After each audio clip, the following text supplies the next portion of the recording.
Press conference हो रही है। तो 46 जो हैं ये आप डार्क रेड में देख रहे हैं देश में 146 districts which have a positivity rate of more than 15%.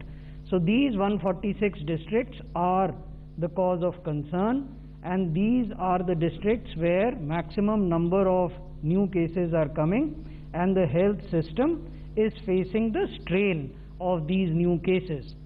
We have in the Union Ministry of Health and Family Welfare done a extensive consultation with states and UTs where these 146 districts are located so that specific actions can be initiated, and many of these actions have been initiated.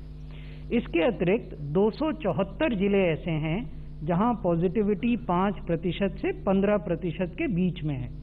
आप लोगों को स्मरण होगा कि WHO की guidelines ये कहती हैं कि 0 से 5% के बीच जब पॉजिटिविटी रहती है तो आप इस पेंडेमिक को बेहतर तरीके से कर सकते हैं। 308 जिले ऐसे हैं देश में जहां पॉजिटिविटी अभी भी 5% से कम है। तो 146 जिले हैं जो विशेष चिंता का कारण है। राज्य सरकारें भी अवगत हैं और भारत सरकार भी अवगत है और इसी पर ध्यान केंद्रित है इन 146 जिलों पर। ये हम आपको बताना चाहेंगे कि जब हम कहते हैं कि हम दूसरी जो बड़ी वेव के भीतर हैं तो ये स्थिति है। पहली वेव जो हम लोगों ने पिछले वर्ष देखी थी उसमें औसतन जो हाईएस्ट केस आते वो 94,000 के लगभग प्रतिदिन आते थे। हाईएस्ट 98,000 एक दिन आए थे पिछले वर्ष और अब वो 2,95,000 पिछले 24 घंटे में हुआ है। लेकिन जैसा मैंने आपको निवेदन किया कि राज्य और भारत सरकार मिलकर अपना बेस्ट प्रयास कर रहे हैं कि इस पेंडेमिक से, इस वेव से भी हम उसी सफलता से बाहर निकलें जैसे कि हम पहली वेव से जूझकर बाहर निकले थे।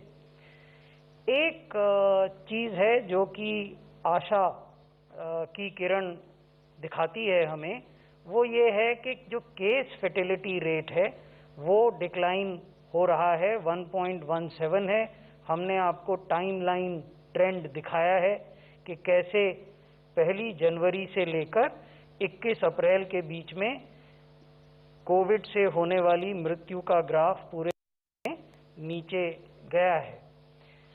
5 राज्य ऐसे हैं देश में जहां की 1 लाख से ज़्यादा एक्टिव केसेस हैं, यानी ये वो राज्य हैं जहां 1 लाख से ज़्यादा व्यक्ति या तो अस्पतालों में हैं या होम आइसोलेशन में हैं और उनको मेडिकल केयर होम आइसोलेशन में या मॉनिटरिंग की जा रही है।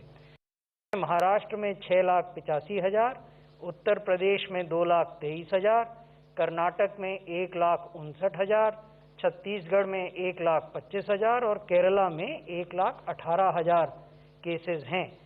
तो ये राज्य ऐसे हैं जिनके साथ भारत सरकार और राज्य सरकारें मिलकर इन राज्यों में अस्पतालों की बेड और अस्पतालों में ऑक्सीजन और दवाइयों की उपलब्धता, साथ ही साथ अस्पतालों में अन्य आधारभूत संरचनाओं को कैसे स्ट्रेंथन किया जाए, इस पर मिलकर प्रयास हो रहा है। राज्यों में भी हो रहा है लेकिन विशेष फोकस इन राज्यों में है क्योंकि यहाँ नंबर ज़्यादा है। अब यदि महाराष्ट्र को देखें तो आप ये पाएंगे कि मार्च के प्रथम सप्ताह से किस प्रकार एवरेज केसेस में वृद्धि हुई वो हम आपको दिखा रहे हैं और किस प्रकार एवरेज मृत्यु जो प्रतिदिन होती हैं उनमें जो वृद्धि हुई वो इस ग्राफ में हमने आपके साथ साझा किया है।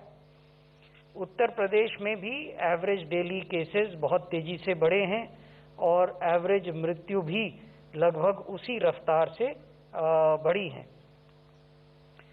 कर्नाटक में हम देखें तो मार्च के पहले सप्ताह में लगभग 450 केस प्रतिदिन आते थे औसतन और वो अब बढ़कर 16,000 से ज़्यादा हो गए हैं।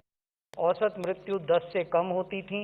लगातार 3-4 हफ्ते तक यही ट्रेंड बना रहा, लेकिन अब ये 91 औसत मृत्यु हो रही हैं। छत्तीसगढ़ में भी 228 केस औसतन प्रतिदिन आते थे, वो अब बढ़कर 14,000 से अधिक हो गए हैं।